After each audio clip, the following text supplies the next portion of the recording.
vamos a avanzar aquí y los voy a dejar porque tenía dos compromisos paralelos, desgraciadamente no los puede modificar, pero sí retrasar un poquito.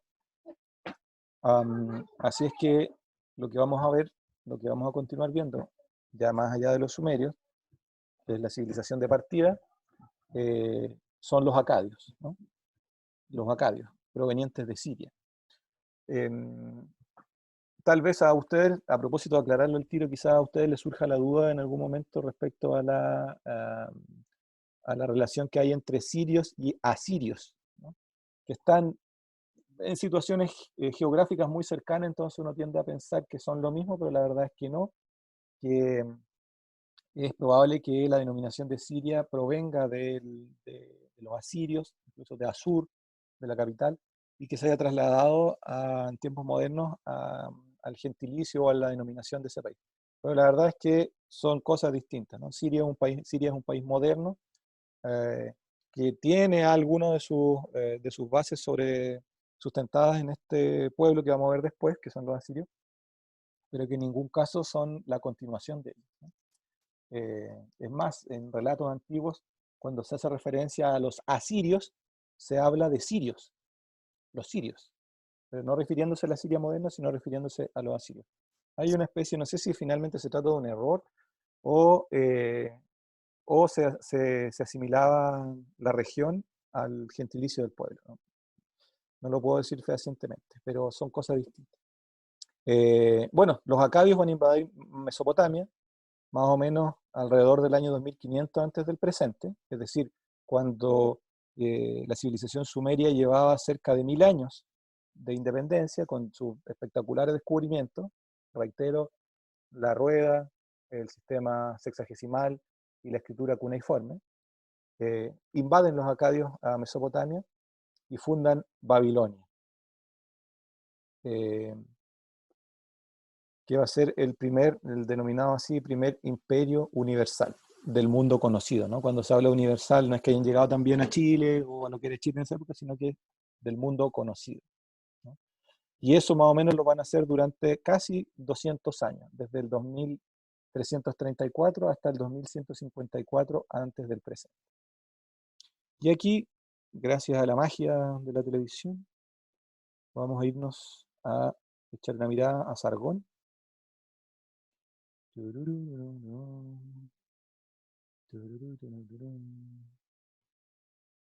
Vamos a ver si resulta. Pero tengo que no van a escuchar entonces.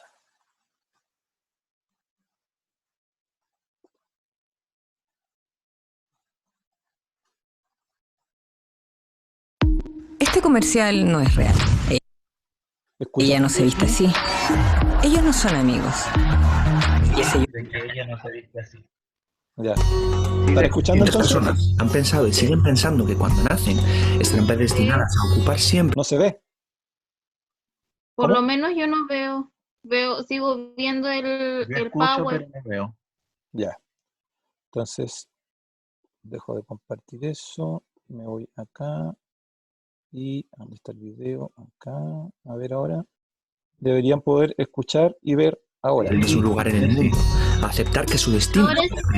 Sin embargo, la historia de hoy es una de esas que sirven para desafiar esa visión tan determinista de la vida. Creo que se escucha. Ya.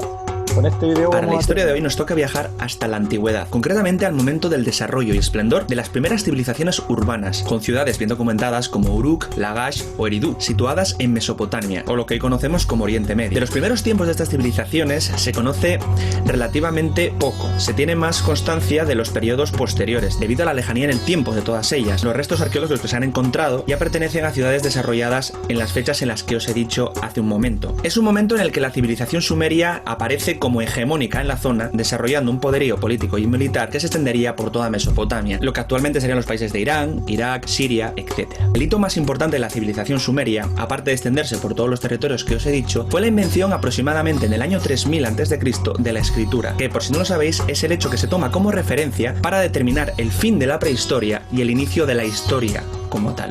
Sin embargo, los acontecimientos de los que os voy a hablar hoy tuvieron lugar un milenio después de la invención de la escritura, aproximadamente hacia el 2300-2200 a.C., momento en el que Sargón I de Akkad se convirtió en el rey más poderoso de toda Mesopotamia. La historia de este rey mesopotámico ha estado siempre envuelta en un halo de misterio, de leyenda, de mitos, y realmente su origen no se ha podido determinar con relativa facilidad. La leyenda dice que Sharrukimu, que es así como se hacía llamar él, que en acadio antiguo significaba rey verdadero, nació de una relación prohibida de una sacerdotisa. Como ya sabéis, las sacerdotisas y los sacerdotes hacían un voto de celibato y de castidad, y de esa relación impura había nacido él. Para evitar que lo matasen, su madre lo metió en una cesto de mimbre, en el río Éufrates, y fue recogido por un humilde aguador que lo crió como su hijo. De este aguador, Sargón aprendió el oficio también de la jardinería. Con el tiempo, después de crecer y gracias a su inteligencia, desarrollaría nuevas técnicas agronómicas que harían que el rey de Kish se fijase en él y lo incorporase a su corte como copero. Después de esto, siempre según la leyenda, la diosa Istar se enamoró de Sargón y le concedió la gracia y el poder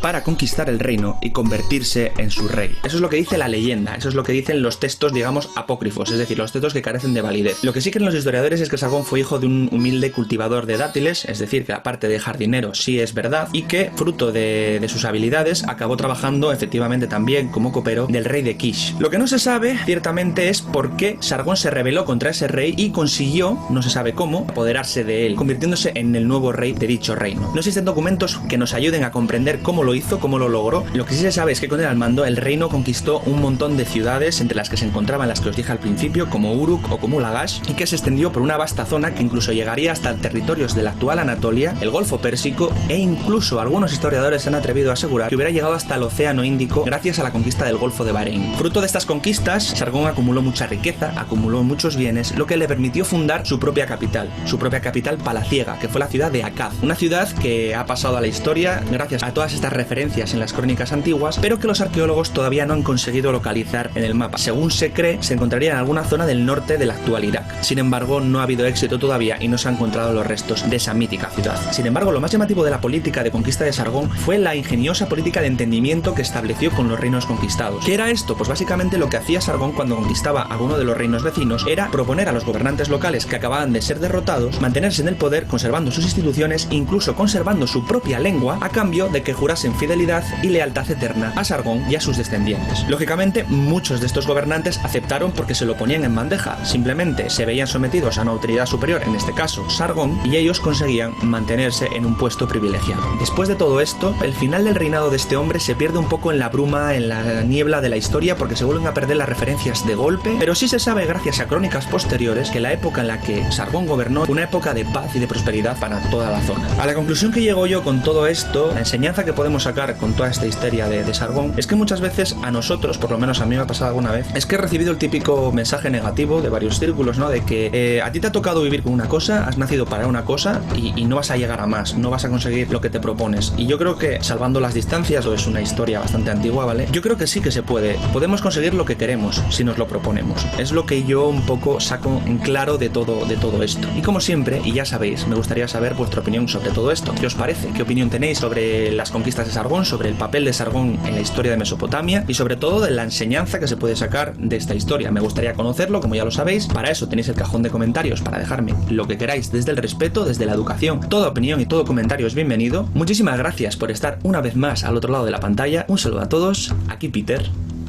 Chao.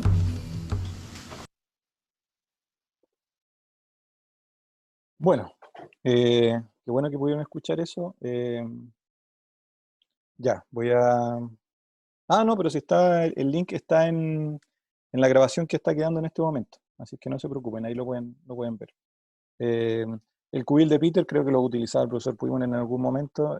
Sirve para algunas cosas, en este caso es para dejarnos en claro quién era nuestro amigo Sargón y que pasa a ser considerado el primer emperador de la historia, ¿no? Del mundo conocido al menos. Exactamente, el jardinero que se convirtió en rey, o Sargón de Akkad, ¿no? Y pongan cubil de Peter y Sargón de Akkad y lo van a encontrar, ¿vale? Eso. Bien, chiquillos, los tengo que dejar, desgraciadamente para mí, por lo menos, porque tengo otro compromiso, me están esperando, así es que hay obviamente un tiempo para preguntas, consultas, comentarios, requerimientos, pagos, deudas. ¿Alguien? ¿Nadie? ¿Nadie a la 1? ¿Nadie a las 2? ¿Nadie a No, las 3? profe. Ya, Javier, Vaya gracias. nomás, profesor. Estoy bien. Sí, no se preocupen. Gracias por el Pero conocimiento.